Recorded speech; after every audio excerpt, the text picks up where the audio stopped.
Have you ever asked yourself what happiness truly means in Islam? By now, you should know that as Muslims, our definition of happiness might not be other people's definition of happiness. I mean, like drinking, partying, clubbing, messing around, doing whatever you want anytime without no one holding you accountable. As Muslims, we know that ours is totally different. Now, ask yourself, what exactly will make me happy? Wealth, children? You're not wrong. You are never wrong, because in Surah Al-Kahf it says Al-Malu wal-Banuna zinatul hayati dunya. Wealth and children are the adornment of this world. I mean, in this world, if you were to be asked what do you want or what will make you happy, most of us will speak about money first. Yeah, and I'm not saying I'm not among them. I am among them, okay? Money is part of it, right? And you're not wrong if you say that, because these are also what will make you have comfort in this dunya.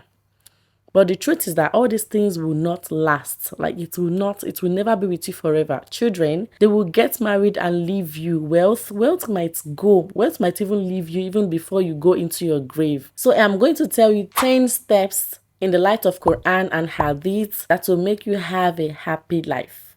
The first one is seek the pleasure of Allah. Nothing can make us happier in this life than seeking the pleasure of Allah. Whenever you put Allah first, you will become the happiest person in your life, because you know that, okay, this life is only temporary. This is what I am here to do. This is my duty as a Muslim in this life. Allah comes first. Every other thing comes last, right? So whenever you seek for the pleasure of Allah, you put Allah first, you will become a happy person. The second tip I have for you is that you should be always thankful. The more thankful we are to Allah, the more Allah will shower His blessings, shower more goodness upon us. From the verse which says, La in shakartum la zidanakum wa la in kafartum inna adhabi la shadid. Appreciation of what Allah has blessed you with is really vital for happiness. You can never be ungrateful and expect yourself to be happy. You can see right, you can watch me, you can speak right, you can walk, you have a house, you sleep really well, you're not sick, you're healthy. Just take a look at things around you. Just take a look and appreciate Allah. You have TV, even things little as looking at your TV and subhanallah, alhamdulillah, I have a TV to watch. There are people who doesn't even have a house to come into, not to talk of, setting the house, getting a TV, having water to drink. Even as simple as little as your phone, you have a mobile phone that makes everything easy for you. You need to search for something, you need to know the meaning of something, you get your phone, Google, what is the meaning of this? Appreciate Allah for that blessings you have, for those little things, for you to be able to wear your slippers, for you to be able to have little money to eat, for you to be able to breathe in air, for you to be able to walk. There are people who are not even able to walk. Subhanallah, you have all these things around you, and if you are not grateful, you can never be happy. So if you want to be happy, you have to be grateful. The third tip I have for you is to avoid comparison. Do not look at the celebrities, do not look at the rich people, do not look at those that flaunt their things on social media or even in real life. Let me tell you the truth, the life of rich people, the life of all those people are not the ones that Allah really put on a high level. There are lots and lots of stories we have heard about the Sahabas, that Allah has granted them Jannah, that Allah has promised them Jannah. And if you look at their lives, they are really poor. I'm not saying it's every one of the Sahabas, right? There are lots and lots of the Sahaba that are really poor, that Allah has granted, the grace to be one of the people of Jannah. The example you should look at is from the life of the Prophet Muhammad sallallahu alaihi wasallam. We know he was not rich. He was not rich, but he was really rich. He was not rich in terms of worldly things, but he was rich because he's the prophet, and he was rich because he has Allah. And one thing I want you to start doing is that you should start looking at those below you. By the way, if you are enjoying watching this video, please give me a like and also click on the subscribe button if you haven't. The fourth tip I have for you is that you should expect only from Allah. You want sustenance, you want provisions, you want reward. Expect it from Allah and Allah alone. There is a verse in the Holy Quran, I think in Surah Al-Ahzab, that says, وَتَوَكَّلْ عَلَى اللَّهِ وَكَفَى بِاللَّهِ وَكِيلًا. And put your trust in Allah, and enough is Allah as a disposer of affairs. There is also another verse that says, Hasbunallahu wa ni'mal wakil. Sufficient for us is Allah, as is the best of disposer of affairs. If you put your expectations in people, you will get disappointed at the end of the day. So do not expect anything from anyone except from Allah if you want to have a happy life. The fifth tip I have for you is that you should maintain good relations. The Prophet strongly advised that we maintain the ties of the family. You know, as a Muslim, you should not be the one to break the bond of the family. You should keep in touch with your family. There are sometimes you have families or someone or some people in your family that you just don't even want to have things to do with them. They're like, I don't even want to speak with this person again. I don't want to see this person anymore.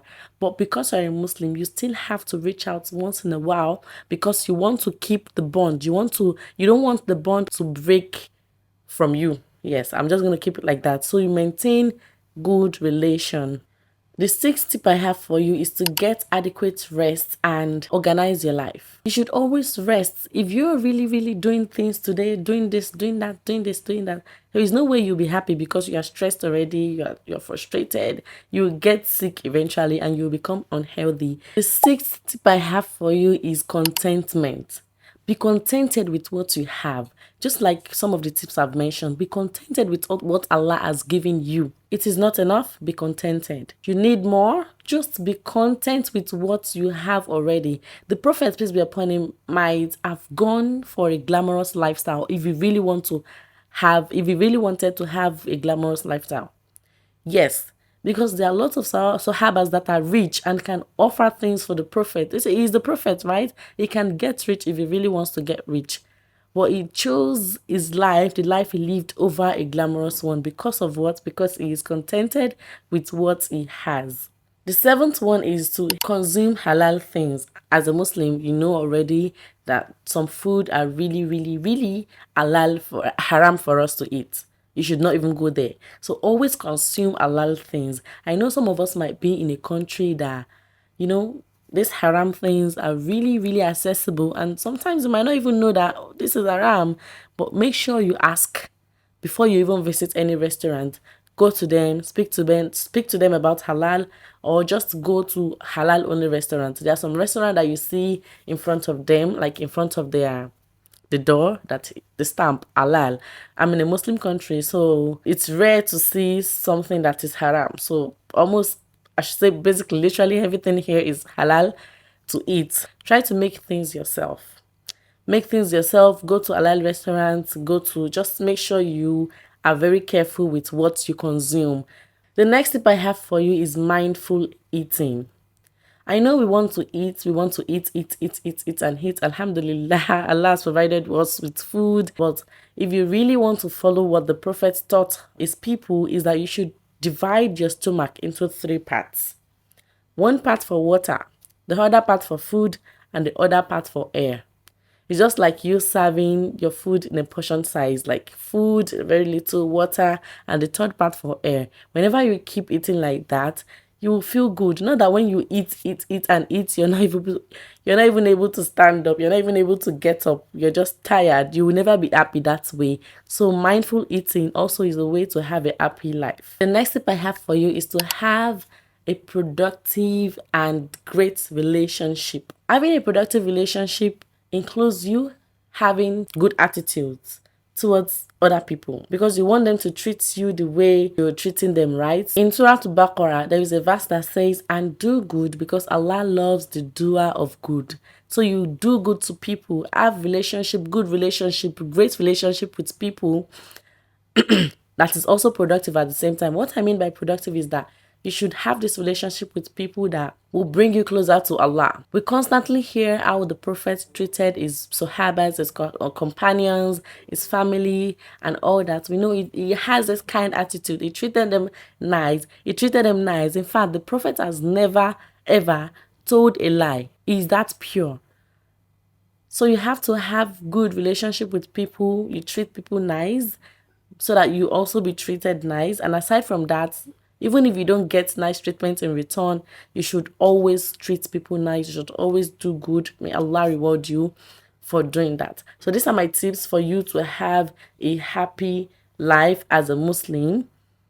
If you enjoyed watching this video, please give me a like and also share this video to people who may benefit from this. Till I see you in my next video. Assalamu alaikum wa rahmatullahi wa barakatuh.